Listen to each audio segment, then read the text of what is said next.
உலக தமிழர்கள் அனைவருக்கும் வணக்கம். நியூஸ்7 தமிழுக்காக நான் தேவேந்திரன். நாம் சந்திக்கும் பிரச்சனைகளை தீர்ப்பதற்கான முயற்சிகளுள் ஒன்று இந்த நிகழ்ச்சி. இது தீர்வு பாடம்.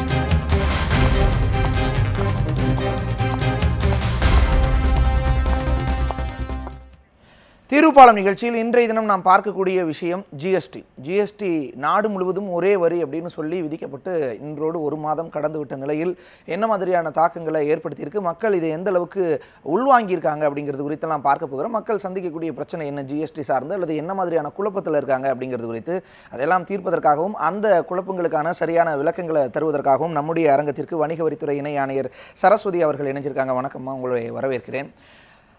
நம்ம ஜிஎஸ்டி குறித்த பல்வேறு விஷயங்களை பார்க்க போகிறோம். மாநிலம் முழுவதும் இருந்து நம்முடைய செய்தியாளர்கள் நேரலையில் இணைஞ்சு ஜிஎஸ்டி குறித்து அங்கே இருக்கக்கூடிய பகுதி மக்கள் என்ன மாதிரியான கருத்துக்களை தெரிவிக்கிறாங்க அப்படிங்கிறது குறித்துலாம் பதிவு செய்யிருக்கிறாங்க. முன்னதாக பெண்களுக்கு என்ன மாதிரியான நிலைமை, ஒரு குடும்ப சூழலில் பெண்கள் சந்திக்கக்கூடிய பிரச்சனை என்ன, இந்த ஜிஎஸ்டி சார்ந்து இந்த தொகுப்பில் பார்க்கலாம். சரக்கு மற்றும் சேவை வரி இந்தியா முழுவதும் பல்வேறு மாற்றங்களை ஏற்படுத்தியுள்ள நிலையில் தன் மாதாந்திர தேவைகளுக்காக வாங்கும் மளிகை பொருட்கள் ஒவ்வொன்றுக்கும் தனித்தனி வரி விதிப்பு என்பது மாதாந்திர பட்ஜெட்டில் பெரிய பாதிப்புகளை மட்டுமே ஏற்படுத்தியுள்ளதாக தெரிவிக்கிறார் சென்னை அம்பத்தூரைச் சேர்ந்த இல்லத்தரசி லதா. இப்போ கேஸுக்குன்னு ஒரு அமௌண்ட் ஒதுக்கியிருப்போம். அது மாதிரி மந்த்லி மெயின்டெனன்ஸ் அது மாதிரி ஏதாவது ஒன்றுக்கு வச்சுருப்போம்ல. இப்போ இந்த துண்டு விழுந்ததால் அதுலேருந்து இதை எடுத்து போட வேண்டியதாக இருந்தது.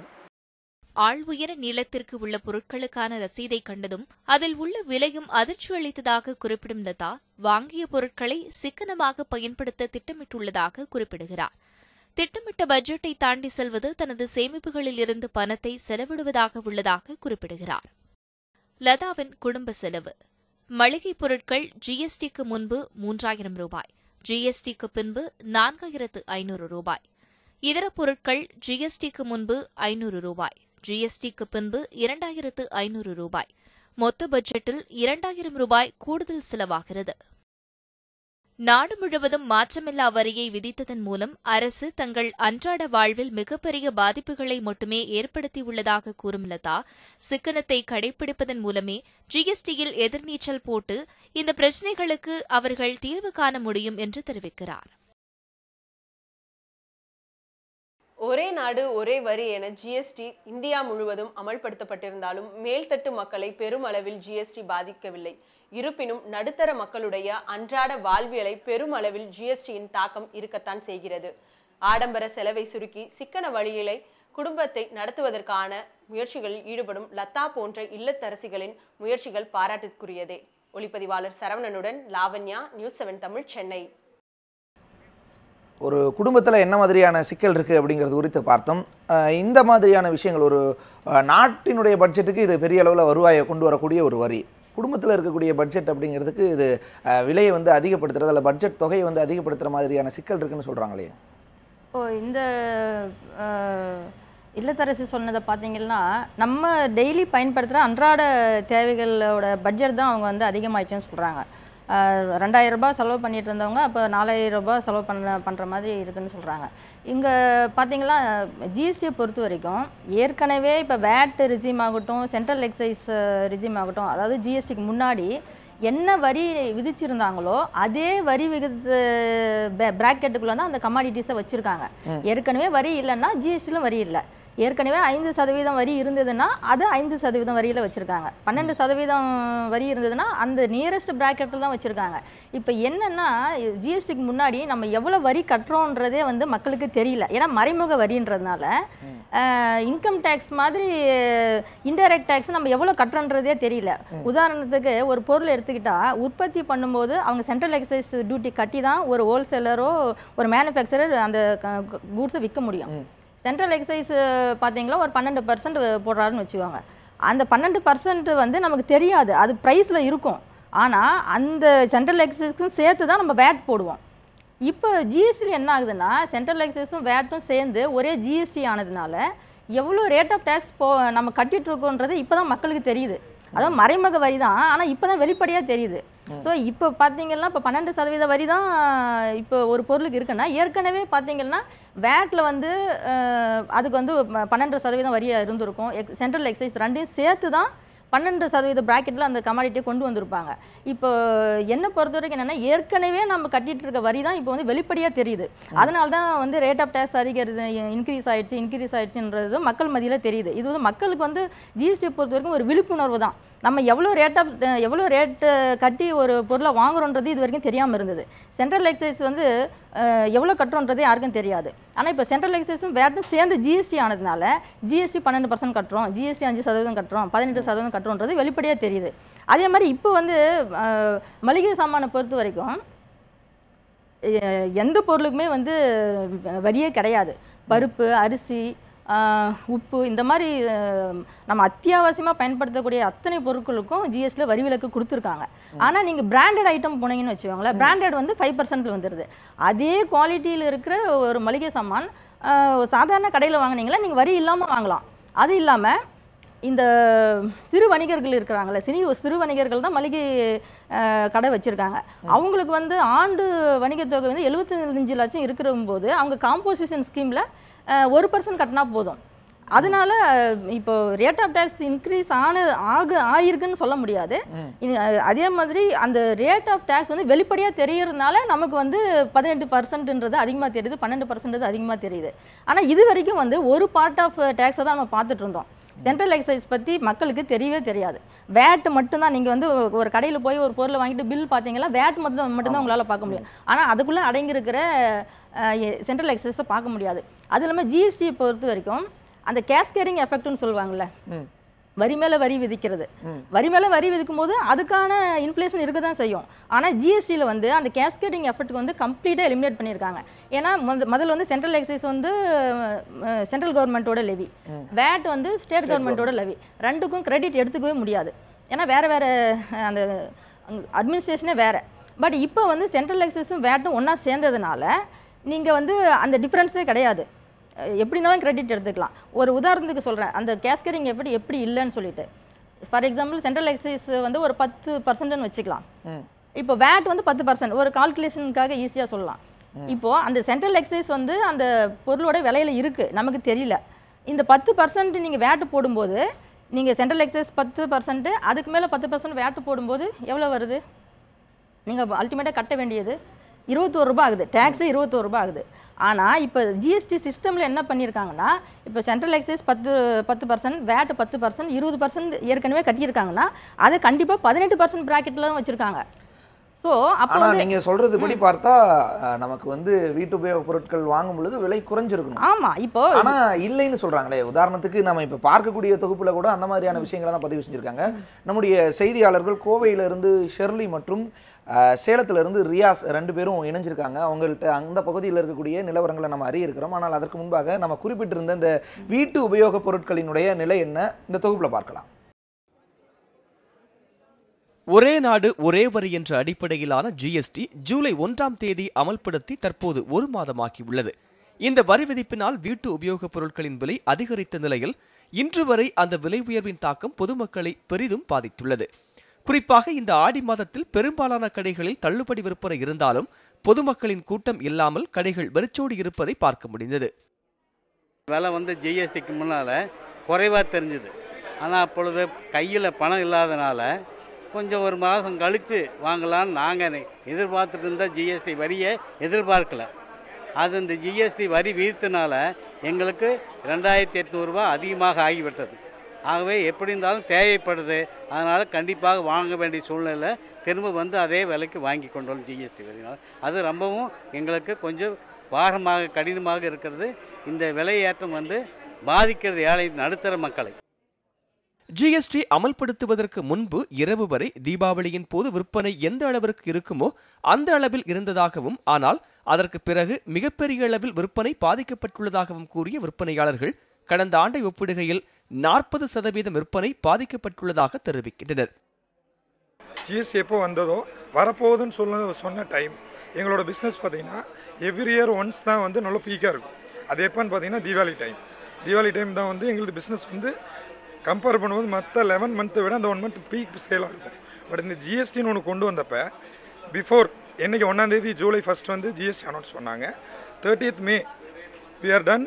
சேம் அந்த தீபாவளி டைம் என்ன பண்ணுமோ அதை விட மச் மோர் பிஸ்னஸ்.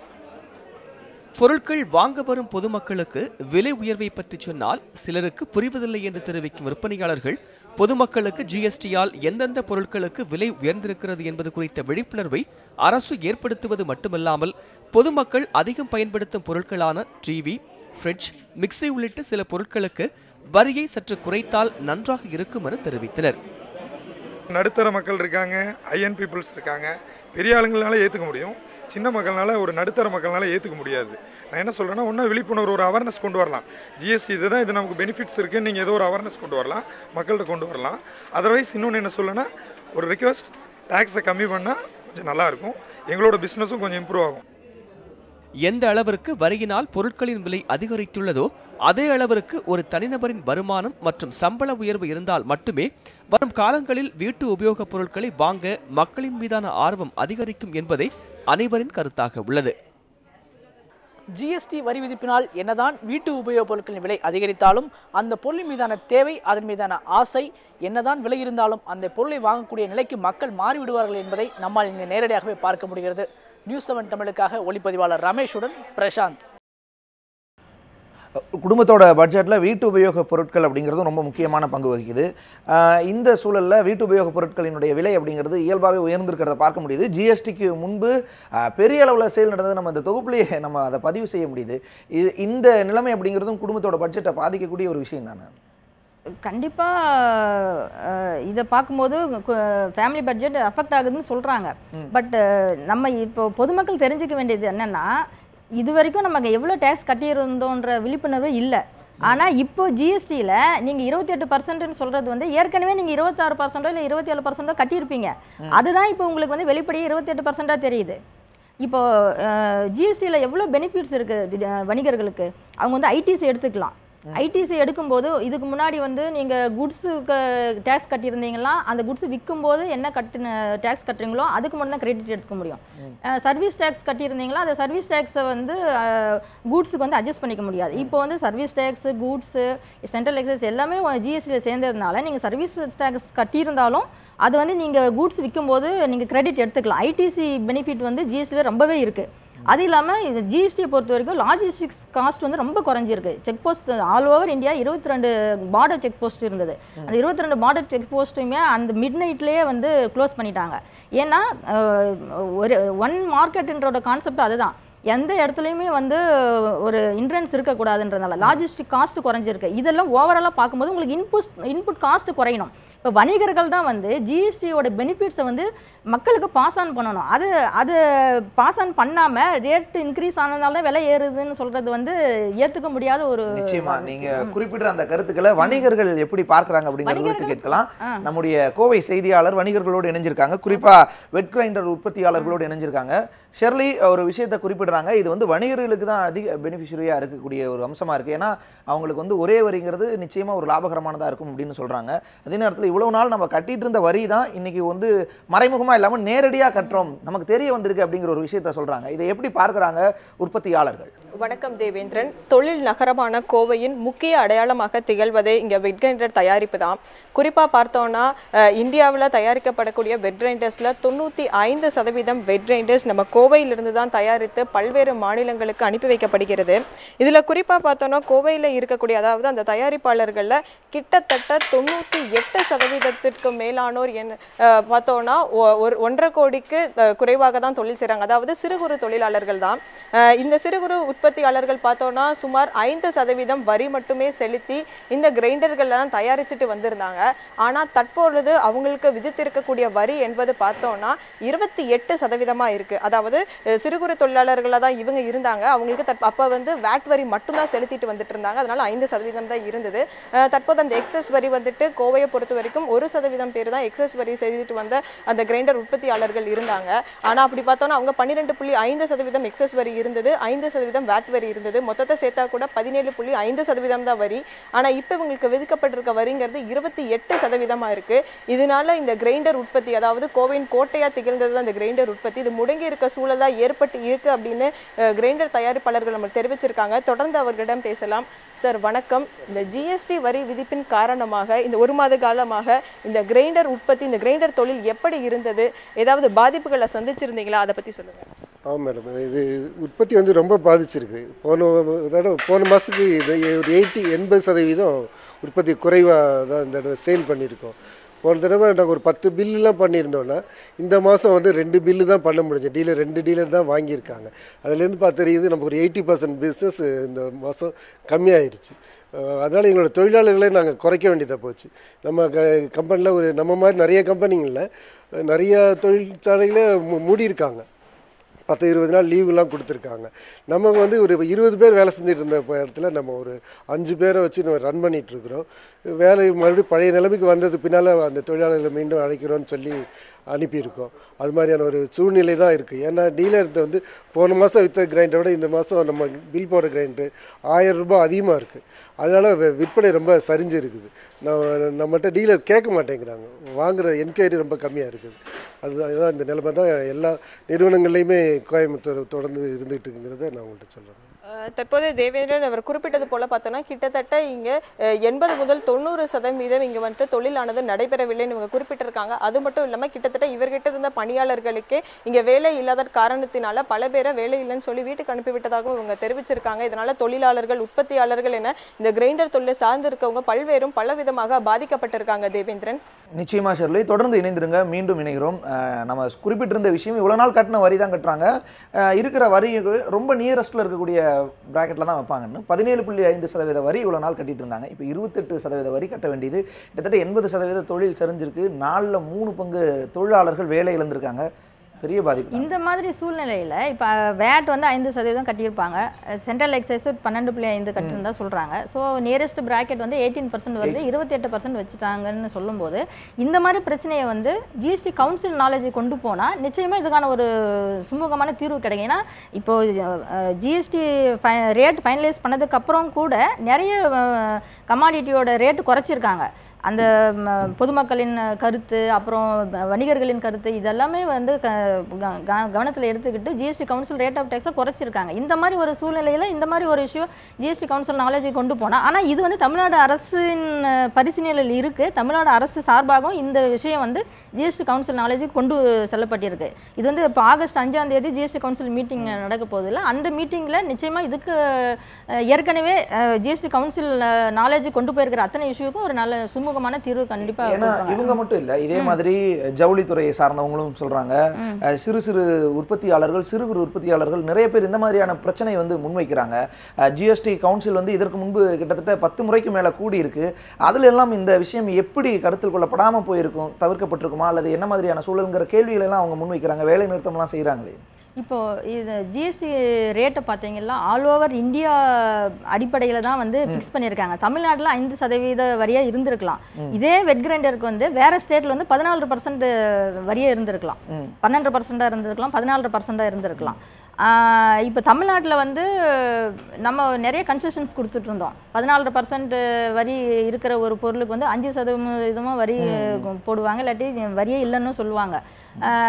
அப்படி இருக்கும்போது இது ஆல் ஓவர் இந்தியா அடிப்படையில் ரேட் ஆஃப் டேக்ஸ் ஃபிக்ஸ் பண்ணும்போது வேறு ஸ்டேட்டில் வந்து 14% இருந்திருக்கலாம். அதன் அடிப்படையில் இது வந்து இந்த ரேட் ஃபிக்ஸ் பண்ணியிருக்கலாம். அப்படி பார்த்தால் கூட வெட் கிரைண்டர் மாதிரியான உற்பத்திங்கிறது கோவை பகுதியில் தான் இந்தியாவிலேயே 60% நடந்துட்டு இருக்கு. கோவையை சுற்றி வெட் கிரைண்டர் மட்டும் இல்லாமல் மோட்டார் உற்பத்தி இந்த மாதிரியான விஷயங்கள்லாம் கிட்டத்தட்ட 60%க்கு மேலே நடந்துட்டு இருக்கு. இன்னொரு விஷயம் என்னென்னா, இப்போ ஜிஎஸ்டி இம்ப்ளிமெண்ட் பண்ணி 1 மந்த் தான் ஆகுது. ஜூலை 1, இப்போ ஆகஸ்ட் 1. இந்த ஒரு மாதத்தில் வந்து என்னை பொறுத்த வரைக்கும் வணிகர்களுக்கு வந்து விழிப்புணர்வு அதிகமாக தேவை. ஏன்னா இன்புட் டேக்ஸ் கிரெடிட்ன்றது வந்து ஜிஎஸ்டியில் வந்து மிகப்பெரிய விஷயம், ஒரு வரப்பிரசாதம் கூட. அந்த இன்புட் டேக்ஸ் கிரெடிட்டை வந்து முறையாக அவங்க பயன்படுத்திக்கிட்டாவே அவங்களோட இன்புட் காஸ்ட் குறையும், மேனுஃபேக்சரிங் காஸ்ட் குறையும், ஃபைனலாக ப்ராடக்ட் காஸ்ட் குறையும். அப்படி இருக்கும்போது ஒரு மாதத்தில் வந்து விலை ரேட் ஆஃப் டேக்ஸ்னால விலை ஏறிடுச்சுன்னு சொல்கிறது வந்து ஒரு அவசர முடிவாக தோணுது எனக்கு. அது வந்து அந்த ஜிஎஸ்டி பற்றி ஒரு விழிப்புணர்வு முறையாக எடுத்துக்கிட்டு அவங்க இதை சொன்னால் நிச்சயமாக கவர்மெண்ட் அதை கன்சிடர். ஆனால் இதில் ஒரே ஒரு சின்ன சந்தேகம் எழுது. இப்படி நீங்கள் சொல்லும் பொழுது அப்போ விழிப்புணர்வு வந்து சரியாக சென்று சேரலைன்னு தானே அர்த்தம்? இந்த ஜிஎஸ்டி குறித்து முன்பே சரியான விழிப்புணர்வை எடுத்துகிட்டு போய் சேர்க்கல வணிகர்கள்ட்ட அப்படின்னு தானே பார்க்க வேண்டியது. இல்லை, விழிப்புணர்வை பொறுத்த வரைக்கும் மத்திய அரசாங்கமாகட்டும் மாநில அரசாங்கமாகட்டும் நிறைய விழிப்புணர்வு கொடுத்துட்டே இருக்கோம் நாங்கள். நிறைய இப்போ வந்து எங்கள் கமர்ஷியல் டேக்ஸஸில் பார்த்தீங்கன்னா சர்க்கிள் லெவலில் அவேர்னஸ் கிரியேட் பண்ணியிருக்கோம், ஹெல்ப் டெஸ்க் வச்சுருக்கோம். தமிழ்நாட்டில் இருக்கிற 324 சர்க்கிள்ஸ்லேயும் வந்து ஹெல்ப் டெஸ்க் வச்சுருக்கோம். நிறைய மீட்டிங்ஸ் போடுறோம், அசோசியேஷன்ஸ்க்கு ரெக்வஸ்ட் பேஸ் பண்ணி அங்கே போய் அவேர்னஸ் கேம்பெயின் பண்ணுறோம். மாநில அரசு மட்டும் இல்லை, மத்திய அரசும் தான், சென்ட்ரல் சிபிஎஸ்சி அஃபீஷியல்ஸும் அவங்களும் வந்து ஈக்குவலாக அவேர்னஸ் கிரியேட் பண்ணிட்டு தான் இருக்காங்க.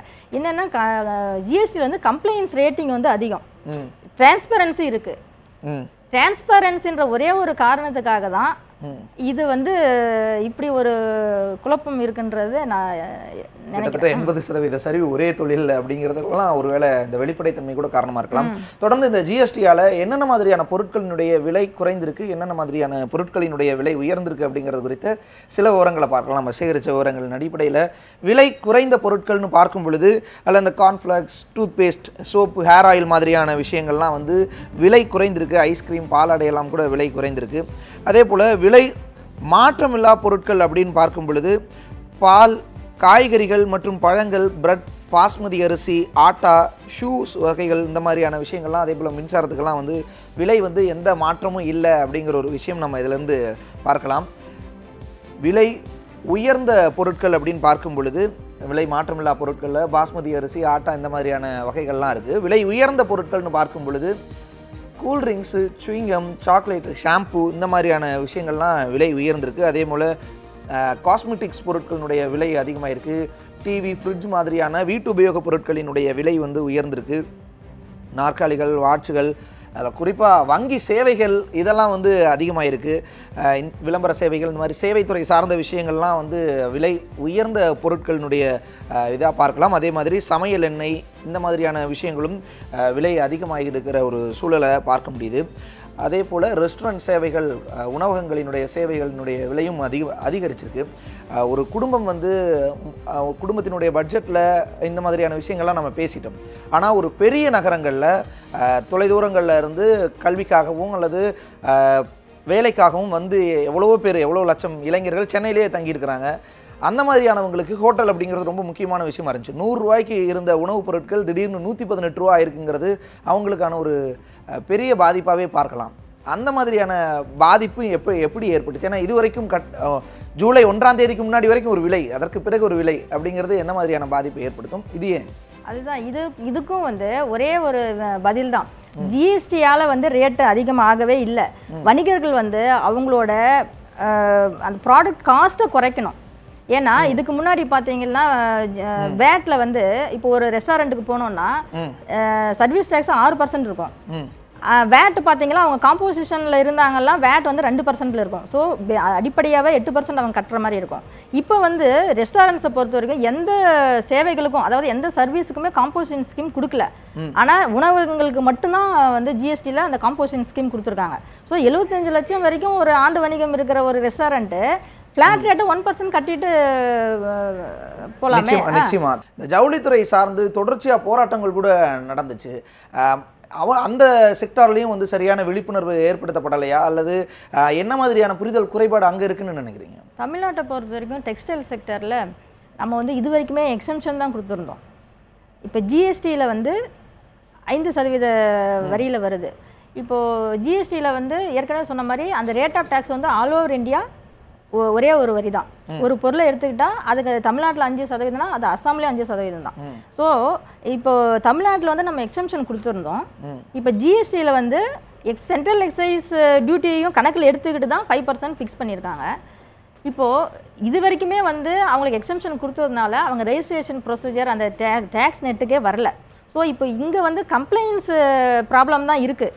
இப்போது ஒரு முறையாக இது வியாபாரம் பண்ணி ஒரு வரி செலுத்தக்கூடிய வணிகர் வந்து இப்போது ஜிஎஸ்டி ரெஜிஸ்ட்ரேஷன் பற்றி அவருக்கு ஒரு பிரச்சனையும் இருக்க போகிறதில்ல. ஆனால் ஒரு பல வருஷமாக வந்து டேக்ஸ் நெட்லேயே வராத ஒரு வணிகருக்கு வந்து ரெஜிஸ்ட்ரேஷன் ப்ரொசீஜர், ரிட்டர்ன் ஃபைலிங் இதெல்லாம் வந்து புது விஷயம்.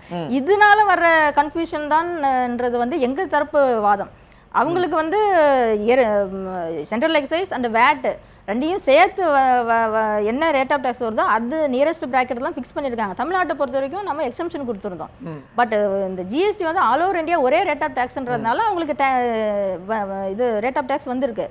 ஆனால் இப்போ இந்த டெக்ஸ்டைல் செக்டரை பொறுத்தவரைக்கும் கம்ப்ளைண்ட்ஸ் தான் ஒரு ப்ராப்ளமாக இருக்குதுன்றது நான் நிச்சயமா தமிழ்நாட்டை பொறுத்தளவு இந்த மாதிரியான விஷயங்கள் மற்ற மாநிலங்களோடு சேர்த்து தான் ஒப்பிட முடியும் என தேசிய அளவில் கொண்டு வரும் பொழுது. ஆனால் உற்பத்தி அளவில் பார்க்கும் பொழுது தமிழ்நாடு குஜராத் தான் ஜவுளித்துறை சார்ந்து இந்தியாவிலேயே மிகப்பெரிய மாநிலங்கள், அதிக அளவில் உற்பத்தி செய்யக்கூடிய மாநிலங்கள். அஸ்ஸாம், நாகாலாந்து மாதிரியான மாநிலங்களுக்கு இதனால் லாபம் இருக்கலாம், ஆனால் தமிழ்நாட்டுக்கு நஷ்டம் தானே அப்படிங்கிற ஒரு கேள்வி இயல்பாகவே எழுது. நம்முடைய செய்தியாளர் சேலத்திலிருந்து இணைந்திருக்கிறார் ஜவுளித்துறை சார்ந்தவங்களோட. திருச்சியிலிருந்து நம்முடைய செய்தியாளர் அருணும் இணைஞ்சிருக்காரு. சேலத்திலிருந்து இணைந்திருக்கக்கூடிய ரியாஸ், அங்க இருக்கக்கூடிய நிலைமை என்ன? ஜவுளி உற்பத்தியாளர்கள் என்ன மாதிரியான விஷயங்களை தெரிவிக்கிறாங்க? இந்த கடந்த காலங்களில் நிகழ்ந்த அந்த போராட்டங்களுக்கான காரணம் என்ன? என்ன மாதிரியான விலக்குகளை அவங்க கோர்றாங்க? என்ன மாதிரியான புரிதல் அல்லது விழிப்புணர்வு தங்களுக்குன்னு வந்து சேரலைன்னு அவங்க நினைக்கிறாங்க? வணக்கம் தேவேந்திரன். அதாவது சரக்கு மற்றும் சேவை வரி அமுல் செய்யப்பட்டு ஒரு மாதம் ஆகிறது. குறிப்பாக பார்த்தீங்கன்னாக்கா இந்த 30 நாட்களும் பொறுத்த வரைக்கும் இந்த ஜவுளித்துறையை பொறுத்த வரைக்கும் பார்த்தீங்கன்னாக்கா தொடர்ச்சியான இந்த ஜிஎஸ்டி அமுல்படுத்துவதில் இருந்தே பல்வேறு கட்டங்களாக போராட்டங்கள் நடத்தி வந்துட்டு இருக்காங்க. குறிப்பாக ஜவுளித்துறையை சேர்ந்த அனைத்து நிறுவனங்கள், குறிப்பாக ஜவுளி உற்பத்தியாளர்கள், அதே போல ஜவுளி தயாரிப்பாளர்களோட பல்வேறு தரப்பினர் தொடர்ச்சியான பல்வேறு கட்ட போராட்டங்கள் நடத்தி வந்தாங்க. நான் இருந்த போதிலும் தற்போது ஜிஎஸ்டி அமுல்படுத்தப்பட்டிருக்கு. தொடர்ச்சியாக ஒரு மாதம் காலம் வந்து கடந்து வந்திருக்கு. குறிப்பாக இப்போ நின்றுட்டு இருக்கிற பார்த்தீங்கன்னா சேலத்துடைய ஒரு முக்கியமான பகுதி, குறிப்பாக நடுத்தர மற்றும் ஏழை மக்களுக்கான இந்த ரெடிமேட் ஆடைகளை வாங்குவதற்கான ஒரு மிகப்பெரிய ஒரு சந்தையாக கருதப்பட்டு வருகிறது. குறிப்பாக பல்வேறு மாநிலங்கள், சூரத் உள்ளிட்ட பல்வேறு மாநிலங்களிலிருந்து ஜவுளிகளை உற்பத்தி செய்து வாங்கி கொண்டு இங்கே வந்து விற்பனை செய்து வந்துட்டு இருக்காங்க. குறிப்பாக இந்த ஜிஎஸ்டி அமுல்படுத்தியிலிருந்து இந்த பகுதியை முற்றிலும் பார்த்தீங்கன்னாக்கா 100க்கும் மேற்பட்ட கடைகள் வந்து இங்கே வந்து செயல்பட்டு வந்துட்டு இருக்கு. இந்த கடைகளில் முற்றிலுமாக வியாபாரங்கள் வந்து பாதிக்கப்பட்டிருக்கதாக வந்து இங்கே இருக்கிற வியாபாரிகள் தெரிவிக்கிறாங்க. குறிப்பாக சேலத்தை பொறுத்த வரைக்கும் சேலம் புதிய பேருந்து நிலையம், அதே போல சில பழைய பேருந்து நிலையம் பிடிக்க இந்த தாதுபாய் குட்டை பர்கூர் மார்க்கெட், அதே போல சேலம் ஹவுசி மார்க்கெட் பக்கத்தில் இருக்கிற பர்கூர் மார்க்கெட் பல்வேறு பகுதிகளில் இது போன்ற சிறிய அளவிலான ஏழை மற்றும் நடுத்தர மக்கள் பயன்பெற வகையில் வந்து துணிக்கடைகளும் செயல்பட்டு வந்தது. ஆனால் கடந்த ஒரு மாத காலமாக முற்றிலுமாக தங்களுக்கு வந்து வியாபாரம் வந்து நடைபெறல் சொல்லி இருக்கிற வியாபாரிகள் தெரிவிக்கிறாங்க. அதை குறிப்பாக பார்த்தீங்கன்னாக்கா பல்வேறு மாநிலங்களில் இருந்து கொள்முதல் செய்யப்பட்ட பல கோடி ரூபாயான ஜவுளி சரக்குகள் வந்து தங்களுடைய கடைகளிலே வந்து தேக்கம் அடைஞ்சிருக்கிறதாகவும் தெரிவிக்கிறாங்க. தொடர்ந்து நான் அவங்களே பேசலாம். சார் வணக்கம். இப்போ ஜிஎஸ்டி அமுல்படுத்தப்பட்டு ஒரு மாத காலம் ஆகுது. ஸோ இதில் எந்த மாதிரியான பாதிப்புகள் நீங்கள் சந்திச்சிருக்கீங்க? இந்த பகுதியில் எங்கேருந்து நீங்கள் கொள்முதல் பண்ணிட்டு இருக்கீங்க? எப்படி உங்கள் வியாபாரம்லாம் இருக்குங்க? சார் வணக்கம் சார், என் பேர் மணிகண்டனுங்க. இந்த பிஸ்னஸ் வந்து பார்த்தீங்கன்னா 8 வருஷமாக பண்ணிட்டு இருக்கிறேங்க. இந்த 8 வருஷத்தில் வந்து பார்த்தீங்கன்னா பெரிய லாஸ்லாம் இல்லைங்க. இந்த ஜிஎஸ்டி வந்ததுக்கப்புறம் ரொம்ப ரொம்ப ரொம்ப பிஸ்னஸ் லாஸாக இருக்குது. என்னென்னு கேட்டிங்கன்னா, நம்ம வெளி மாநிலம் கேரளா, ஆந்திரா இந்த மாதிரி பிஸ்னஸ் பண்ணிட்டு இருக்கிறேங்க. அங்கேருந்து சரக்கு பர்ச்சேஸ் பண்ணிட்டு வந்து இங்கே வியாபாரம் பண்ணக்குள்ள ஒரு மினிமம் கெயின் வச்சு நாங்கள் பிஸ்னஸ் பண்ணுவோம். இன்றைக்கி அந்த பிஸ்னஸ் ரொம்ப ரொம்ப ரொம்ப இல்லை. அதுக்கு என்னன்னா, இந்த ஜிஎஸ்டி வந்தனால தான் ரொம்ப ரொம்ப ட்ராபேக். இந்த 40 நாளில் வந்து ரொம்ப லாஸ் எங்களுக்கு பிஸ்னஸ். 40 நாள் சும்மாவே தான் இருக்கிறோம், ஒன்றுமே இல்லை. எந்த வகையில் லாஸ்ன்னு நினைக்கிறீங்க சார்? நீங்கள் குறிப்பாக இங்கே வியாபார வகையில் லாஸ்ன்னு நினைக்கிறீங்களா? எதனால் ஜிஎஸ்டிங்கிறது வந்து எல்லாத்துக்குமே ஒரே மாதிரியான வரிங்கிறத அமல்படுத்திக்காங்க. ஸோ எந்த வகையில் நீங்கள் நஷ்டப்பட்டிருக்கீங்க சார்? ரீசன் என்னன்னு கேட்டிங்கன்னா, இப்போ வந்து நாங்கள் வந்து பர்ச்சேஸ் பண்ணுறப்ப வந்து பார்த்தீங்கன்னா ஒரு பொருளோட விலை 100 ரூபா. இங்கே வந்து நாங்கள் விற்கக்குள்ளே ஒரு 10 ரூபா செலவு எக்ஸ்பென்ஸோ மீதி 10 ரூபா கெயின் வச்சு வியாபாரம் பண்ணுவோம். எங்களுக்கு அங்கே பர்ச்சேஸ் காஸ்ட்டே 150 ரூபான்னு வரப்போ நாங்கள் இங்கே 150 ரூபாய்க்கு விற்க முடியாதுங்களா? எங்களோட காஸ்ட்டே 120 ரூபான்னு தான் விற்கிறோம். இப்போ 150 ரூபா விற்கிறப்ப எங்கிட்ட எந்த கஸ்டமரும் வரதில்லை. சுத்தமாக எங்களுக்கு பிஸ்னஸே இல்லைங்க. அதனால் ரொம்ப ரொம்ப எங்களுக்கு ட்ராபேக் ஆகிருக்கு பிஸ்னஸ். சார் நீங்கள் சொல்லுங்கள், எத்தனை வருஷமா இந்த பகுதியில் ஜவுளி கடை நடத்தி வந்துட்டு இருக்கீங்க? இந்த ஜிஎஸ்டியால் என்ன மாதிரியான பாதிப்பு எதாவது இருக்கா உங்களுக்கு? இந்த 40 வருஷமாக அங்கே பிஸ்னஸ் பண்ணிட்டு இருக்கோம். இன்ன வரைக்கும் மக்கள் ஜிஎஸ்டி அறிவிச்ச முன்னாடி மக்கள் வரத்தே குறைஞ்சி போச்சுங்க. அதில் வந்து எந்த வியாபாரம் நடக்கலை. அதனால் மக்கள் இதெல்லாம் சிறு வியாபாரிங்க, நிறைய பாதிப்பு இருக்குது சார். என்ன மாதிரியான பாதிப்புகள் சார்? குறிப்பாக இடத்துல நடந்தால் பாதிப்பு, நடந்த பாதிப்பு இருக்காதே, நடக்காதனால தான் பாதிப்பு. நீங்க சொல்லுங்க, நீங்க எந்த அளவுக்கு இதுல வந்து பாதிக்கப்பட்டிருக்கீங்க இந்த ஜிஎஸ்டியால்? ஒரு 20-25 வருஷமா இங்கே தாதுபாய் குட்டையில் ஜவுளி அவர்கள் சங்கத்திலிருந்து இருக்கோம். ஆனால் வந்து ஒரு 150-160 கடைகள் இருந்தது. இப்போது ஒரு 100 கடைகள் தான் இருக்குது. 60 கடைகள் வந்து மூடப்பட்டது.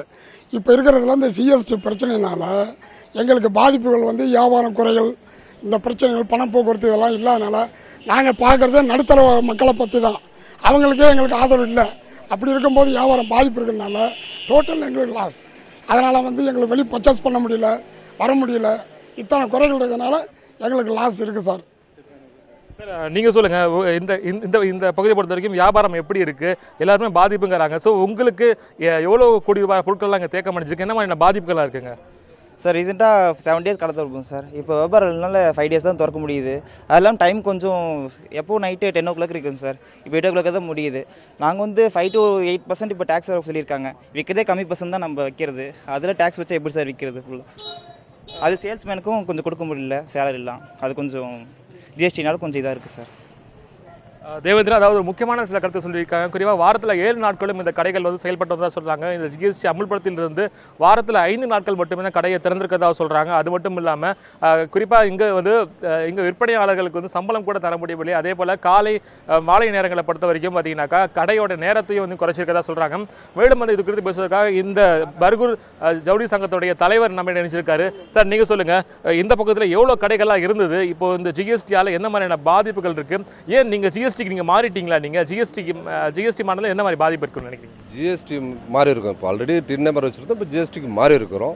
இப்போ நாங்கள் வந்து பர்ச்சேஸ் பண்ண வந்து சூரத், பாம்பே, அகமதாபாத், சூரத், இண்டூர் இந்த ஏரியாவிலேருந்து பண்ணிட்டு இருக்கோம். ஜிஎஸ்டி இருந்தால் தான் அங்கேயே தரேன்றாங்க பர்ச்சேஸ் பண்ணது. இப்போ ஒரு சிலர் இப்போ 100 கடை இருக்காங்கன்னா 100 கடையில் ஒரு 10 கடை தான் டின் நம்பர் வச்சுருக்கோம், மற்றவங்களாம் சிறு வியாபாரிகள் தான். இப்போ பர்ச்சேஸ் பண்ணுறதுக்கு அங்கே போகிறதுக்கு முடியாதப்போ அங்கேயும் சூரத்துலேயும் ஸ்ட்ரைக் நடந்துகிட்டு இருக்குது. இப்போது அட்லீஸ்ட் ஒரு 20 டேஸாக சூரத்தில் ப்ரொடக்ஷனே இல்லாமல் இருக்கிற நேரத்தில் நாங்கள் புது ஐட்டமும் பர்ச்சேஸும் பண்ணல. அதுக்கு முக்கியமான காரணம் இந்த ஜிஎஸ்டின்றது இல்லை, பணம் எப்போ 500 நோட்டு, 500 ரூபாய், 1000 ரூபாய் நோட்டு செல்லாதுன்னாங்க. அப்போ இருந்தே வியாபாரம் சுத்தமாகவே இல்லை. அப்போ 50% போச்சுன்னா இப்போ ஜிஎஸ்டி வந்த பின்னாடி 100% சுத்தமாக வியாபாரமே இல்லை. இங்கே வரது யாரும் கோடீஸ்வரங்க அப்படியாப்பட்ட பீப்புள்ஸ் யாருமே வரதில்லை. நடுத்தர மக்கள் நம்மக்கிட்ட வந்து 100 ரூபாய்க்கு பொருள் வாங்கணும்னா 110க்கு விற்றுட்டு போயினே இருக்கிறதா. எங்க கடந்த காலங்களில் ஜிஎஸ்டி குறித்த பல்வேறு சர்ச்சைகளில் ரொம்ப முக்கியமானதாக நாடு முழுவதும் விவாதிக்கப்பட்ட ஒரு விஷயம் சானிட்டரி நாப்கின் மாதிரியான விஷயங்களுக்கு கூட விலக்கு இல்லை, அதற்கு கூட வரி விதிச்சிருக்காங்க அப்படிங்கிற ஒரு விஷயம் பெரிய அளவில் பேசுபொருளாக இருந்துச்சு. அது குறித்து ஒரு தொகுப்பிற்கு பார்க்கலாம். மாதவிடாய் காலங்களில் பயன்படுத்தப்படும் சானிட்டரி நாப்கின்களுக்கு 12% ஜிஎஸ்டி விதிக்கப்பட்டதை எதிர்த்து குரல் கொடுத்து வரும் இவர் மீனா. பெண்களுக்கு மாதவிடாய் காலங்களில் அத்தியாவசிய தேவையாக உள்ள இந்த நாப்கின்களை ஆடம்பர பொருட்கள் பட்டியலில் சேர்க்கப்பட்டுள்ள நிகழ்வு மிகவும் மோசமானது என்று தெரிவிக்கிறார். மேலும் அரசு இலவச நாப்கின்கள் வழங்கினாலும் அவை தரமானதாக இல்லை என்பதால் மட்டுமே பெண்கள் தனியார் நிறுவனங்களின் நாப்கின்களை வாங்க வேண்டியுள்ளது என்று குற்றம் சாட்டுகின்றனர். அரசாங்கம் கொடுக்கக்கூடியதில் தரம் இல்லை அப்படின்ற ஒரு காரணத்தினால தான் அவங்க ஆடம்பரம் சொல்லக்கூடிய தனியார் நிறுவனங்கள் தயாரிக்கிற நாப்கினை தேடி நாங்கள் ஓடிக்கிட்டே இருக்கோம். இங்கே தரமான ஒரு விஷயத்தை கொடுக்குறப்போ நாங்கள் அதை தேடி ஓட மாட்டோம். இங்கே தரம் இல்லைன்றதுனால அதை தேடி போகிறோம். அங்கேயும் எங்களோட உதிரத்துக்கு வரி வருது அப்படின்றப்போ அதை எங்களால் ஏற்றுக்க முடியல. அதனால் 0% ஜிஎஸ்டியோட வந்து எங்களுக்கு நாப்கின் கொடுன்றது எங்களோட ஒரு கோரிக்கையாக இருக்குது. நாப்கின்களுக்கான வரியை குறைத்தாலும் சிறு உற்பத்தியாளர்களால் நாப்கின்கள் விற்பதில் பெரும் பாதிப்புகள் உள்ளதாக தெரிவிக்கும் தனியார் நாப்கின் தயாரிப்பாளர் அருணாச்சலம் முருகானந்தம். சிறு உற்பத்தியாளர்கள் நாப்கின்களை தயாரிக்க பயன்படுத்தும் மூலப்பொருட்களுக்கு ஜிஎஸ்டி உள்ளதால் வரி சுமையை மக்கள் மீது செலுத்த வேண்டிய கட்டாயம் ஏற்பட்டுள்ளதாக தெரிவிக்கின்றார். சிறு சிறு தொழில்களாக பண்ணக்கூடிய இந்த நாப்கின் மேனுஃபேக்சரிங் 100% பெண்களை வந்து சென்று சேரப்போகிறதுங்க. அதனால் வந்து இந்த சானிட்டரி பேடுக்கு 12% டேக்ஸ் எடுப்பதன் மூலமாக அரசுக்கு நிச்சயமாக வருவாய் இழப்பு என்பது குறுகிய காலத்தில் இருந்தாலும் நீண்ட காலத்தில் பார்க்கும் பொழுது சுகாதார மேம்பாட்டுக்கான செலவு மற்றும் பெண்கள் மேம்பாட்டுக்கான செலவு வந்து அந்த செலவில் கணக்கெடுத்துக் கொள்ளும்போது இது ஒரு பெரிய ஒரு நஷ்டமே அல்ல. கழிவறைகள் இல்லாததே இந்தியாவில் பல பெண்கள் கல்வி கற்காமல் போவதற்கு காரணம் என்று கூறப்படும் வேளையில் அதனினும் அத்தியாவசியமான பொருளாக கருதப்படும் சானிட்டரி நாப்கின்களுக்கு விதிக்கப்பட்டுள்ள வரி என்பது பெண் கல்வியையும் சமூகத்தில் பெண்கள் எட்ட வேண்டிய நிலையை தடுக்கும் நடவடிக்கை என்று சமூக ஆர்வலர்கள் தெரிவிக்கின்றனர். கிருத்திகா கண்ணன், நியூஸ் 7 தமிழ், சென்னை. குங்குமத்திற்கெல்லாம் விலக்கு கொடுக்குறாங்க, இந்த மாதிரியான அத்தியாவசியத்திற்கு விலக்கு இல்லையா அப்படிங்கிற ஒரு விஷயம் சர்ச்சையாகிருந்துச்சு. அதற்கு உங்களுடைய விளக்கம் என்ன?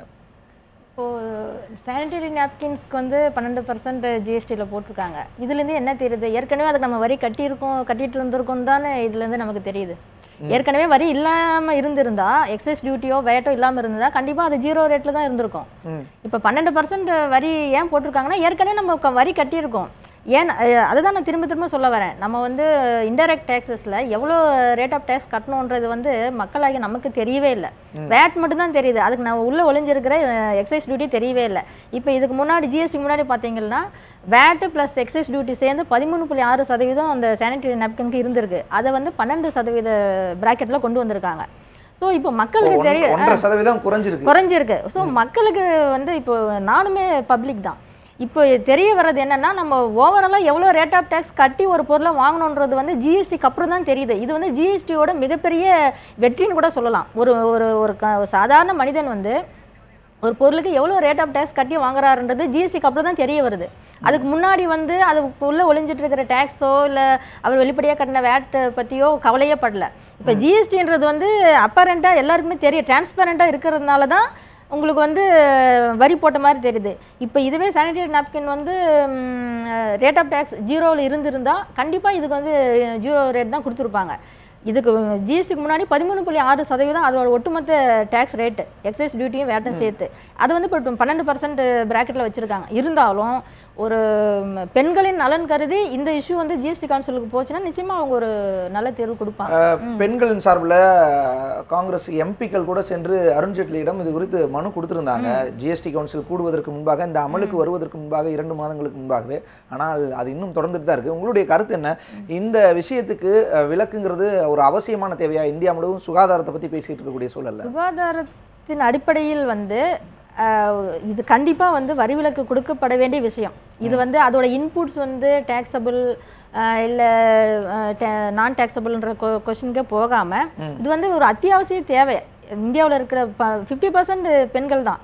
அப்படி இருக்கும்போது இதுக்கு வந்து ரேட் ஆஃப் டேக்ஸ் இருக்கோ இல்லையோ இன்புட்ஸை பொறுத்த வரைக்கும் இந்த அவுட்புட் ஃபைனல் கமாடிட்டிக்கு வந்து ரேட் ஆஃப் டேக்ஸ் கொடுத்தா எல்லா பெண்மணிகளும் நிச்சயமாக இது வந்து ஒரு ஜிஎஸ்டி வந்து ஒரு பாசிட்டிவ் ஆங்கிளில் தான் பார்ப்பாங்க.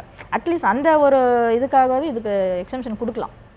பட் அது ஜிஎஸ்டி கவுன்சில் தான் முடிவு பண்ணணும். அவங்க தான் ஃபைனல் அத்தாரிட்டி. இது வந்து என்னோட தனிப்பட்ட கருத்து. நிச்சயமா அதை செயல்படுத்தக்கூடியவங்க இடத்துல தான் இருக்கீங்க. தொடர்ச்சியா இந்த ஜிஎஸ்டி குறித்து, இது அமல்படுத்தப்பட்டது குறித்து இந்திய கம்யூனிஸ்ட் கட்சியின் மாநில செயலாளர் முத்தரசன் அவர்கள் தெரிவித்த கருத்துக்களை பார்க்கலாம். தமிழ்நாடு உற்பத்தி மாநிலம் என்கிற முறையில் மிக கடுமையாக பாதிக்கப்பட்டிருக்கிறது. குறிப்பாக ஜவுளித்துறை ஒட்டுமொத்தமாக பாதிக்கப்பட்டிருக்கிறது. பட்டாசு தொழில் பாதிக்கப்பட்டிருக்கிறது. தீப்பெட்டி தொழில் பாதிக்கப்பட்டிருக்கிறது. இதுவரையில் வரியே விதிக்கப்படாத 500 பொருட்களுக்கு தற்போது வரி விதிக்கப்பட்டிருக்கிறது. குறிப்பாக வெற்றிலை, எல்லார் வீட்டிலையும் பயன்படுத்தக்கூடிய வெற்றிலைக்கு இதுவரை வரி கிடையாது. 5% வரி விதிக்கப்பட்டிருக்கிறது.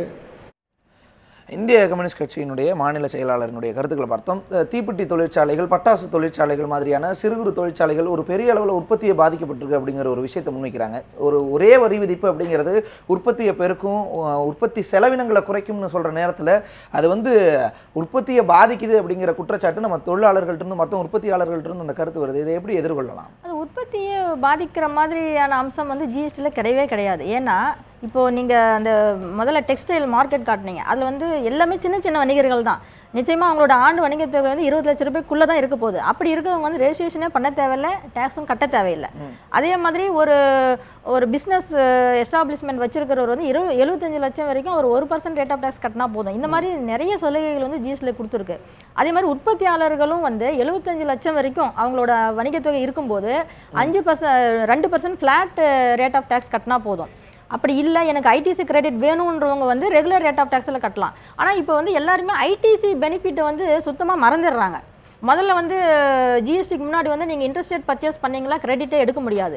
இப்போ வந்து இந்தியா முழுசும் ஒரே மார்க்கெட்டுன்றதுனால நீங்கள் வேறு கர்நாடகாவிலேருந்து வாங்கினா கூட அதுக்கு நீங்கள் இன்புட் டேக்ஸ் கிரெடிட் எடுத்துக்கலாம். நீங்கள் இன்புட் டேக்ஸ் கிரெடிட் எடுக்கும்போது நிச்சயமாக உங்களோட ப்ரொடக்ஷன் காஸ்ட்டு குறையும். 100 ரூபாயில் விற்கக்கூடிய ஒரு பொருளை உங்களால் 95 ரூபாய்க்கு விற்க முடியும். இது வந்து ஒரு மாதத்துலேயே நீங்கள் வந்து முடிவு பண்ணக்கூடிய விஷயம் இல்லை. 6 மாதம், 1 வருஷம், இந்த மாதிரி ஒரு சேச்சுரேஷன் வரும்போது தான் நமக்கு வந்து 100 ரூபாயில் கொடுக்கக்கூடிய ஒரு பொருளை வந்து 95 ரூபாய் கொடுக்க முடியுன்ற முடிவுக்கு வந்து வணிகர்களே வருவாங்க. ஏன்னா ஜிஎஸ்டி பெனிஃபிட்டை பற்றி யோசிக்காமல் அதோட கம்ப்ளைண்ட்ஸை தான் பார்த்துட்டு இருக்காங்க. தொடர்ந்து இன்னொரு கம்ப்ளைண்ட் கூட இருக்கு. ஜிஎஸ்டி வந்த பிறகு இந்த உணவகங்கள்ல என்ன மாதிரியான சூழல் இருக்கு, என்ன மாதிரியான மாற்றங்கள் நிகழ்ந்திருக்கு, இந்த தொகுப்புல பார்க்கலாம். ஜிஎஸ்டி வரி அமல்படுத்தப்பட்டு ஒரு மாதமான நிலையில் மக்கள் தங்களின் பொழுதுபோக்காக கருதும் சினிமா மற்றும் உணவகங்களில் முன்பை விட வரி அதிகமாக உள்ளதாக தெரிவிக்கின்றனர். பில் போடாத சாலையோர கடைகளில் எந்த பாதிப்பும் இல்லை என்றாலும் சாதாரண உணவகங்களில் ஜிஎஸ்டி அமல்படுத்திய பின்னர் 2 இட்லி 24 ரூபாய் என்றிருந்த நிலையில் தற்போது 31 ரூபாயாகவும், அதேபோல் 50 ரூபாய்க்கு விற்கப்பட்ட தோசை தற்போது 56 ரூபாய்க்கும் விற்கப்படுவதாக நடுத்தர வர்க்கத்தினர் வேதனை தெரிவித்துள்ளனர். உணவக உரிமையாளர்களிடம் முறையான புரிதல் இல்லாத காரணத்தினாலேயே உணவுப் பொருட்களின் விலை கடுமையாக உயர்ந்துள்ளதாக அவர்கள் குற்றம் சாட்டுகின்றனர். ஹோட்டல்ஸுக்கு ஜிஎஸ்டி போட்டிருக்கிறாங்க. அது நிச்சயமாக வந்து வாடிக்கையாளருக்கு வந்து அது ஒரு பெரிய பார்டன் தான். இப்போ எக்ஸ்ட்ரா ஒரு 200 சாப்பிட்டோம்னா ஒரு 36 ரூபா 40 ரூபா கூட வருது. அது வந்து அதிக சுமை தானே. ஒரு ட்ராவலிங்கில் இருக்கிறவங்க, எங்கேயாவது ஆஃபீஸுக்கு போகிறவங்க எப்போவுமே வீட்டில் சாப்பிட முடியாது, ஹோட்டலை நம்பி தான் இருக்க முடியும். அது வந்து எக்ஸ்ட்ரா பார்டன் ஆகுது. ஸோ அதனால் வந்து ஹோட்டல்ஸுக்கு வந்து ஜிஎஸ்டி இருக்கக்கூடாது. இது குறித்து நடுத்தர வர்க்கத்தினர் கூறும் பொழுது, உணவகங்களின் கொள்முதல் பொருட்களுக்கு விதிக்கப்படும் வரியினை திரும்ப பெறும் போது தங்கள் மீது மட்டும் வரியை திணிப்பதாகவும், உரிமையாளர்கள் உணவுகளின் விலையை குறைக்க வேண்டும் என்பதோடு உணவகங்கள் மீதான ஜிஎஸ்டி வரியை நீக்க வேண்டும் என்றும் அவர்கள் தெரிவித்துள்ளனர். இந்த ஜிஎஸ்டி முறைங்கிறது வந்து முற்றிலும் ஒரு தவறான விஷயம். அதாவது ஒரு பாமர மக்களை பொறுத்த வரைக்கும் இது வந்து முற்றிலுமே வந்து அவங்க ரொம்ப பாதிக்கப்படுதாங்க. இப்போ வந்து ஒரு சாதாரண ஒரு ஹோட்டல் வச்சோ ஒரு இது பண்ணியோ ஒரு சாதாரண ரா மெட்டீரியல் யூஸ் பண்ணி பண்ணுறவங்களுடைய இதுக்கு வந்து 6+6 12% போடுறது வந்து ஒரு ஹை கிளாஸ் பீப்புளுக்கு வேணால் ரொம்ப சாதாரணமாக தெரியலாம். மற்றபடி ஒரு பாமரத்துலேருந்து வர்றவன் இப்போ ஒரு ஜவுளி எடுக்க வர்றவன் வந்து இப்போ சாப்பிட வரான் அப்படின்னா ஒரு 5 பேர் சேர்ந்து சாப்பிட்றான்னு 100 ரூபா வர்றதுல வந்து அதுக்கு 6+6 12% போட்டால் அவனுக்கு அது ஒரு பெரிய விஷயமா தெரியும். அது மட்டும் இல்லாமல் இப்போ வந்து ஒரு மேன் பவர் அந்த மாதிரி இதில் இப்போ ஒரு கலம்டாய் அந்த மாதிரி விஷயத்தில் வந்து இப்போ கோயில்படி பஸ் ஸ்டாண்ட்லேருந்து ஏறி இறங்கி விற்றுக்கிட்டு இருக்கான். அவனுக்குலாம் அதில் எந்த அளவில் லாபம் கிடச்சிட போகுது. ஸோ முற்றிலுமே ஜிஎஸ்டியை பொறுத்த வரைக்கும் வந்து இதை தவிர்க்கணும். அது மட்டும் இல்லாமல் குறைக்கணுங்கிறத என்னோட முதல் வேண்டுகோள். ஆண்டுக்கு 50 லட்சம் ரூபாய்க்கு கீழ் வருமானம் உள்ள உணவகங்களுக்கு 0.5% வரி விதிக்கப்பட்டது. ஆனால் தற்போது சரக்கு மற்றும் சேவை வரி விதிப்பினால் 5% வரிக்கு ஆளாகியுள்ளது. அதேபோன்று ஆண்டுக்கு 50 லட்சம் ரூபாய்க்கு மேல் வருமானம் ஈட்டும் உணவகங்களுக்கான வரி 2% இருந்து 12%, குளிர்சாதன வசதி கொண்ட உணவகங்களுக்கு 8% இருந்து 18% ஜிஎஸ்டி வரி விதிக்கப்பட்டுள்ளது. பெரிய தொழில் நிறுவனங்களின் மீது விதிக்கப்பட வேண்டிய வரி சிறிய அளவிலான உணவகங்கள் நடத்தும் தங்கள் மீது விதிக்கப்படுவதாக கூறும் உணவக உரிமையாளர்கள் கந்து வட்டிக்கு நிகராக ஜிஎஸ்டி வரி தற்போது விதிக்கப்பட்டுள்ளதாக குற்றம் சாட்டியுள்ளனர். ஒரு நாட்டினுடைய வளர்ச்சிக்காக அந்த நாட்டு மக்களுக்கு வரி விதிப்பு செய்வது எந்த வகையிலும் தவறில்லை. ஆனால் ஒரு நாட்டினுடைய வளர்ச்சியை வந்து முற்றிலுமே மாற்றி காட்டணும் அப்படிங்கிறதுக்காக ஒரு கந்து வட்டி கொடுத்து சம்பாதிக்கிறதுக்கு ஈடான ஒரு வரி விதிப்பை மக்கள் மத்தியில் திணிக்கிறது வந்து எல்லளவும் ஏற்றுக்கிட முடியாது. இன்றைக்கி பார்த்திங்கன்னா ஹோட்டல் ஃபீல்டை பொறுத்தவரையில் ஹோட்டலுக்கு வந்து சராசரியாக வந்து சாப்பிட வர மக்கள் வந்து கை நிறைய பணத்தோடு வந்துடும். அதனால் ஹோட்டலில் சாப்பிட்றவங்க எண்ணத்தில் வர்றது கிடையாது. பல தொழில் ரீதியாக அவங்க வெவ்வேறு இடங்களுக்கு போவாங்க. அப்போது எங்கே ஒரு மலிவான உணவு கிடைக்கோ, மலிவான தொகையில் உணவு கிடைக்கோ அங்கே இடத்துல சாப்பிட்டு போயிடுவோம்னு நினைக்கிறாங்க. இப்போ பார்த்திங்கன்னா கடல் கடந்து கோடி கோடியாக மிஷினரியும் வச்சு தொழில் பார்க்குறவனுக்கு யாருக்குமே வரி விதிப்பு இல்லை. கடல் மிட்டாய் பஸ் ஸ்டாண்டு விற்கிறவனுக்கு வரி விதிப்பு. இந்த ஜிஎஸ்டி வரி விதிப்பு தேச நலனுக்காக வருதுன்னா அதை பின்பற்ற தயார். ஆனால் அதனுடைய தரத்தை வந்து பெர்சன்டேஜை குறைச்சி கொடுத்தீங்கன்னா மக்கள் மத்தியில் ஒரு இந்திய அரசு ஒரு நல்ல அரசாக ஆரோக்கியமான அரசாக தொடர்ந்து செயல்படுவதற்கான ஒரு வாய்ப்பு இருக்குது. அது இல்லைன்னா தேர்தலில் அதனுடைய பிரதிபலிப்பு, ஒட்டுமொத்த பாமர மக்கள் படித்த மக்களுடைய பிரதிபலிப்பு இந்திய அரசாங்கத்தினுடைய ஒரு மாற்றத்தை ஏற்படுத்துங்கிறது தெரிஞ்சு. சரக்கு மற்றும் சேவை வரி கட்டணம் என்பது பல மாநிலங்களை கடந்து சரக்குகளை ஏற்றி வருபவர்களுக்கு, பெரிய தொழில் நிறுவனங்களுக்கு சாதகமாக அமைந்தாலும் உணவகங்களை நடத்தும் தங்களுக்கு மிகப்பெரிய பாதிப்பையை ஏற்படுத்தி உள்ளது என்று கூறும் உணவக உரிமையாளர்கள் வரும் ஜிஎஸ்டி கவுன்சில் கூட்டத்தில் இதுபோன்ற நடைமுறை சிக்கல்களை ஆராய்ந்து ஏழை நடுத்தர மக்களை பாதிக்காத வகையில் திருத்தம் செய்ய வேண்டும் எனவும் கோரிக்கை விடுத்துள்ளனர். ஒளிப்பதிவாளர் சம்பத் முருகனுடன் சுடலைக்குமார், நியூஸ் 7 தமிழ், திருநெல்வேலி. நடுத்தர மக்களினுடைய நிலைமை, ஹோட்டலில் என்ன மாதிரியான சூழலை எதிர்கொள்கிறாங்க அப்படிங்கிறது குறித்து பார்த்தோம். ஜிஎஸ்டி அமலுக்கு வந்த பிறகு முதல் நாள் மக்கள் நேரடியாக கட்டின வரி ஹோட்டலில் தான் சொல்லலாம். ஏன்னா அவங்க அன்றைக்கு காலையில் குடித்த ஒரு காஃபிக்கு கூட அன்றைக்கி வரி கட்டியிருக்கிறாங்க. அது முதல்ல நேரடியாக மக்கள் பார்க்குறாங்க. அப்போ தான் ஜிஎஸ்டி நம்ம வந்து ஒரு வரி கட்டியிருக்கோம் 18%, 18 ரூபா, 100 ரூபாய்க்கு சாப்பிட்டு ஒரு 118 ரூபா கட்டியிருக்கோம்னு. இந்த ஹோட்டல் மாதிரியான விஷயங்களில் இவ்வளவு நாளும் நம்ம வரி கட்டணும்னு சொல்கிறீங்க. ஆனால் 100 ரூபாய்க்கு இவ்வளவு நாளும் அந்த 30ஆம் தேதி ஜூன் 30ஆம் தேதி வரைக்கும் 100 ரூபா கட்டிகிட்டு இருந்த நேரத்தில் 118 ரூபா ஆகுது. இப்போ அதற்கு முன்பாக வரியே இல்லாத மாதிரியும் அதற்கு அப்புறம் தான் வந்து ஒரு 18% வரி வந்த மாதிரியான ஒரு தோற்றம் அல்லவா இருக்குது. உணவகங்கள்னு எடுத்துக்கிட்டால் நீங்கள் வந்து அந்த வேட்டும் கட்டியிருப்பீங்க, சர்வீஸ் டேக்ஸும் கட்டியிருப்பீங்க. அந்த சர்வீஸ் டேக்ஸையும் வேட்டையும் சேர்த்து தான் அதை 12% ப்ராக்கெட்டா 18% ப்ராக்கெட்டான்றதில் வச்சுருக்காங்க. ஸோ நீங்கள் வந்து ஜிஎஸ்டி முன்னாடி வந்து பில் பார்த்தீங்கன்னா ஜிஎஸ்டிக்கு முன்னாடி ஒரு பில்லை பார்த்துருந்தீங்கன்னா முதல்ல சர்வீஸ் டேக்ஸ் கட்டியிருப்பாங்க, அதுக்கப்புறம் வேட் போட்டிருப்பாங்க. நீங்கள் சர்வீஸ் டேக்ஸ் மேலே வேட்டும் போட்டிருக்கீங்க. ஸோ அதுலேயும் கேஸ்கேடிங் எஃபெக்ட் இருந்திருக்கு. சர்வீஸ் டேக்ஸ் முதல்ல லெவி பண்ணுவாங்க. நம்ம எப்போவுமே என்ன சொல்கிறது, ஒரு ஆப்பிள் வந்து ரெண்டாக கட் பண்ணும்போது அதுக்கு எஃபெக்ட் தெரியாது, ஒன்றா சேர்த்தும் போது தான் ஆப்பிள்னு நமக்கு தெரியும். ஸோ நீங்கள் சர்வீஸ் டேக்ஸ் தனியாக போடுறீங்க, அதுக்கப்புறம் வேட் போடுறீங்க, ரெண்டு ஸ்ப்ளிட் பண்ணி போடும்போது அதோட எஃபெக்ட் நமக்கு தெரியல. ரெண்டையும் சேர்த்து போடும்போது தான் இவ்வளோ ஜிஎஸ்டியில் இவ்வளோ ரேட் ஆஃப் டேக்ஸான்றது வந்து தெரிய வருது. அது மட்டும் இல்லாமல் நிறைய உணவகங்கள் ரேட் ஆஃப் டேக்ஸை இது ப்ரைஸை குறைச்சிருக்காங்க. ஏன்னா அவங்களுக்கு ஜிஎஸ்டியில் அவ்வளோ பெனிஃபிட்ஸ் இருக்குது. ஐடிசி எடுத்துக்கலாம், ஐடிசி வந்து குட்ஸுக்கும் இருக்குது, சர்வீஸ்க்கும் இருக்குது. முதல்ல வந்து சர்வீஸ் டேக்ஸ் சென்ட்ரல் கவர்மெண்ட்டில் கட்டியிருப்பாங்க, அதுக்கான கிரெடிட்டை இப்போ எடுத்துக்க முடியாது, ஜிஎஸ்டி முன்னாடி எடுத்துக்க முடியாது. ஆனால் இப்போ ஜிஎஸ்டியில் வந்து சர்வீஸ் டேக்ஸ் எவ்வளோ கட்டியிருக்காங்களோ அதுக்கான கிரெடிட்டையும் அவங்க எடுத்துக்கலாம். அந்த அந்த கடைக்கு அவங்க ரெண்டல் கட்டியிருந்தாங்களோ அந்த ரெண்டல் சர்வீஸ் டேக்ஸ் கட்டியிருப்பாங்க. ஐ மீன் ஆனால் இதெல்லாம் வந்து ஹோட்டல் வச்சிருக்கக்கூடியவங்களுக்கு அதெல்லாம் எடுத்துக்கலாங்கும் போது, ஆனால் அது எதையுமே வாடிக்கையாளர்களுக்கு நுகர்வோருக்கு கொடுக்கறது இல்லையா? அப்படியே இல்லை கொடுக்குறாங்க. அதுதான் ஜிஎஸ்டியோட பெனிஃபிட்ஸை வந்து அந்த வணிகர்கள் வந்து பொதுமக்களுக்கு வந்து பாஸ் ஆன் பண்ணணும். இப்படி பாஸ் ஆன் பண்ணலைன்னா அதுக்கு வந்து ஆன்டி ப்ராஃபிட்டரிங்னு ஒரு ப்ரொவிஷனே வந்து ஜிஎஸ்டியில் கொடுத்துருக்காங்க. ஜிஎஸ்டியில் வர பெனிஃபிட்ஸ் வந்து பொதுமக்களுக்கு பாஸ் ஆன் பண்ணலைன்னா அந்த ஆன்டி ப்ராஃபிட்டரிங் ப்ரொவிஷன் படி இவங்க மேலே கடுமையான நடவடிக்கை எடுக்கிறதுக்கும் ஒரு வழிவகை இருக்குது. ஆனால் ஜிஎஸ்டி இம்ப்ளிமெண்ட் பண்ணி ஒரு மாதம் தான் ஆகுது. அதனால வந்து நடைமுறை சிக்கல்கள் எல்லாத்தையும் கேட்டுட்டு தான் வந்து கவர்மெண்ட் வந்து அதுக்கான நடவடிக்கைகளை எடுப்பாங்க. நிச்சயமா இந்த கேள்வியை நான் நிறைவாகவே வைக்கிறேன். அதுக்கு முன்பாக வணிகர் சங்க பேரவையினுடைய தலைவர் வெள்ளையன் அவர்களோடு நம்முடைய செய்தியாளர் விக்னேஷ் ஒரு கலந்துரையாடல் நிகழ்த்தியிருக்கார், பார்க்கலாம். பல்வேறு எதிர்ப்புகளுக்கு மத்தியில் நாடு முழுவதும் கடந்த மாதம் 1ஆம் தேதி ஜிஎஸ்டி வரி அமல்படுத்தப்பட்டது.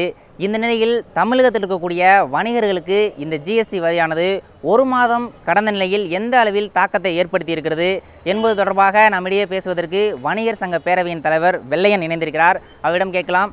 சார் வணக்கம் சார். இந்த ஜிஎஸ்டி வரி அமல்படுத்தப்பட்டு ஒரு மாதம் கடந்து விட்டது. இந்த ஒரு மாத காலத்தில் எந்த மாதிரியான மாற்றத்தை ஏற்படுத்தியிருக்கு, எந்த அளவிற்கு வணிகர்களுக்கு தாக்கத்தை ஏற்படுத்தியிருக்கு இந்த ஜிஎஸ்டி?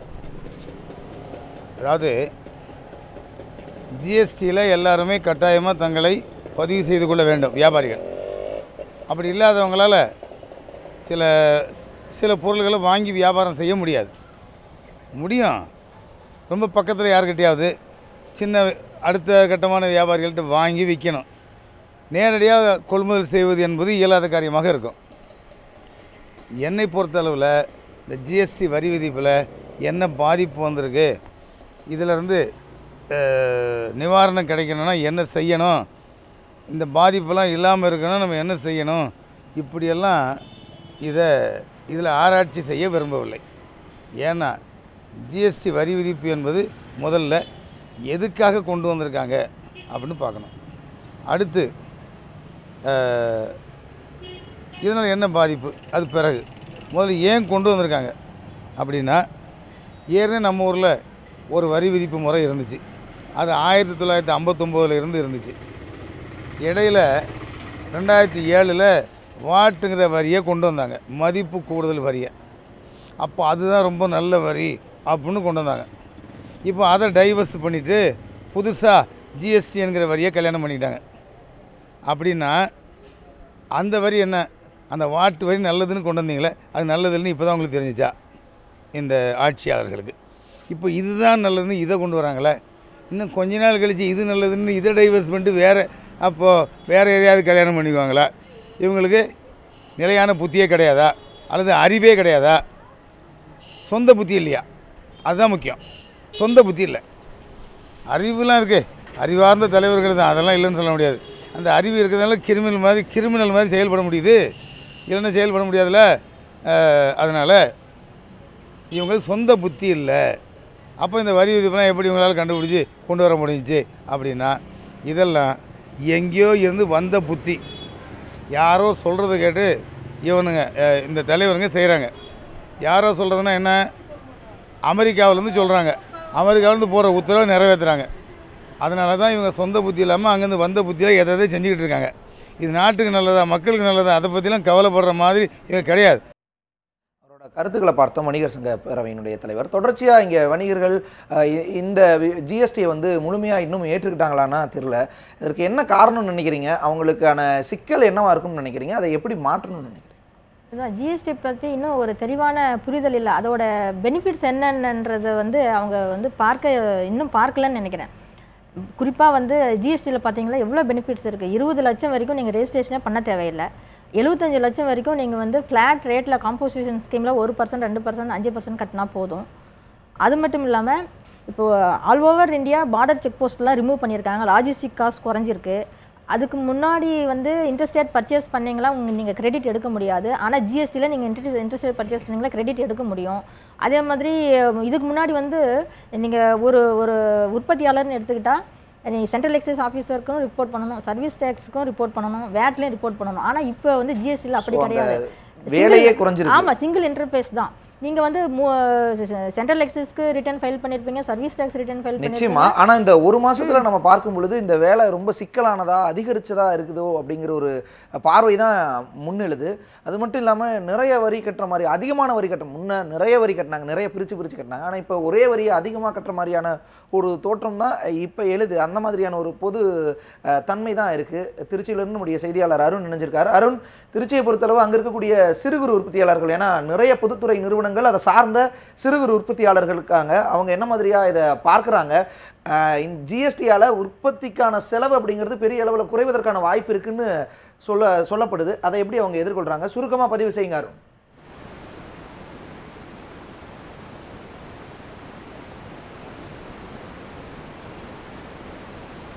நிச்சயமாக தேவேந்திரன், இங்கே பொதுத்துறை நிறுவனம் நிறைந்த ஒரு மாவட்டம் தான் திருச்சி மாவட்டம். இங்கே பொறுத்த வரைக்கும் சிறு குறு தொழில்களுக்கு நிறைந்தவர்கள் பகுதியாகத்தான் இருக்கிறது.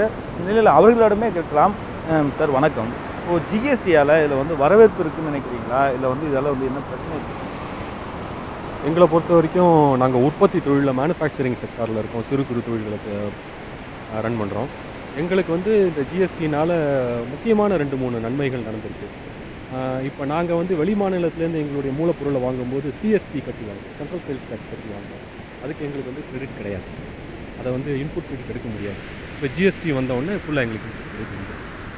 ரெண்டாவதாக பார்த்தீங்கன்னா, நாங்கள் வந்து இங்கே இருக்கிற பெல் திருச்சிக்கு சப்ளை பண்ணும்பொழுது நாங்கள் வந்து 5% வேட்டு கட்டி சப்ளை பண்ணோம். இதே வெளிமாநிலத்துலேயும் சப்ளை பண்ணுறவர் 2% சிஎஸ்டி கட்டி சப்ளை பண்ணுவார். அப்போ அவர் வந்து எங்களை விட 3% வந்து குறைவான விலையில் அவரால் கொடுக்க முடியும். அதனால் நாங்கள் இங்கே சப்ளை பண்ணுங்கும்போது எங்களுடைய விலையில் 3% குறைச்சி தான் எங்களுடைய விலையை வெளிமாநிலத்தில் இருக்கிறவரோட ஈக்குவல் பண்ணி தான் பண்ண முடியும். ஏன்னா பொதுத்துறையை வந்து யார் சீப்பஸ்ட்டு அவங்க தான் வாங்க முடியும். ஸோ அந்த இப்போ ஜிஎஸ்டியில் வந்து அவங்க சப்ளை பண்ணாலும் ஒரே ரேட்டு, நாங்கள் சப்ளை பண்ணாலும் ஒரே ஜிஎஸ்டி தாங்கும்போது இந்த டிஸ்கவுண்ட் 3% கொடுக்கறது வந்து இதோட வந்து நின்று போச்சு சார். ஸோ அது வந்து எங்களுடைய லாப விகிதம் வந்து இன்க்ரீஸ் ஆகிருக்குன்னு சொல்லலாம். அவர் முன்னால் இருந்ததை விட கொஞ்சம் பெட்டராக இருக்குன்னு. மூன்றாவது வந்து இப்போ நாங்கள் அதை ஒரு நோட்டாக வந்து அமைச்சிருக்கோம் கவர்மெண்ட்டுக்கு.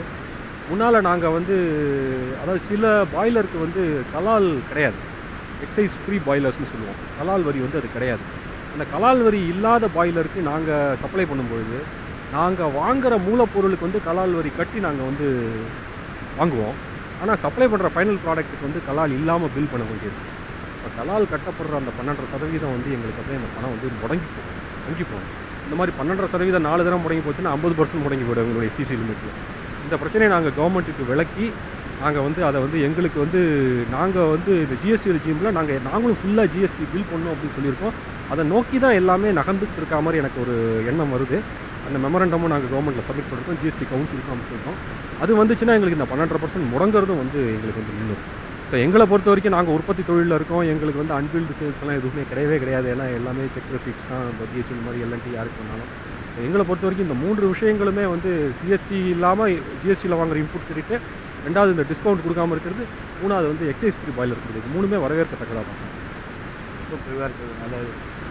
இதேதான் நீங்கள் கேட்டுருக்கீங்க. இந்த தொழிலை பொறுத்த வரைக்கும் பார்க்கும்போது உங்களுக்கு முழுமையான ஜிஎஸ்டி மூலமாக மிகப்பெரிய ஒரு வரவேற்பும் லாபகரமான ஒரு தொழிலாக நடத்ததாக தெரிவித்தார்.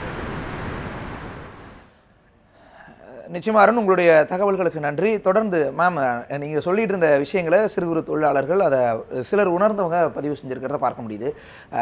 இந்த வரி அப்படிங்கிறது பில் வாங்கினா தானே அப்படின்னு சிலர் நினச்சிட்டா, அல்லது பில்லு கொடுத்தா தானே ஜிஎஸ்டி இந்த மாதிரியான அதிகமான விலைக்கு விற்கணும் அல்லது வாங்கணும், அதனால் பில்லே இல்லாமல் அந்த மாதிரியான முறைகேடு ஏற்படுவதற்கான வாய்ப்பு இருக்கு இல்லையா? இதில் ஒரு வணிகம்னா நிச்சயமாக இந்த மாதிரி முறைகேடுகள்லாம் இருக்க தான் செய்யும். பட் அதை வந்து கண்டிப்பாக அரசாங்கம் வந்து அப்படியே விட்டுட முடியாது. இதுக்கான செக்கிங் மெக்கானிசமும் வச்சுருக்கோம். இவ்வளவு நாளும் அதெல்லாம் இருந்துச்சுல்ல?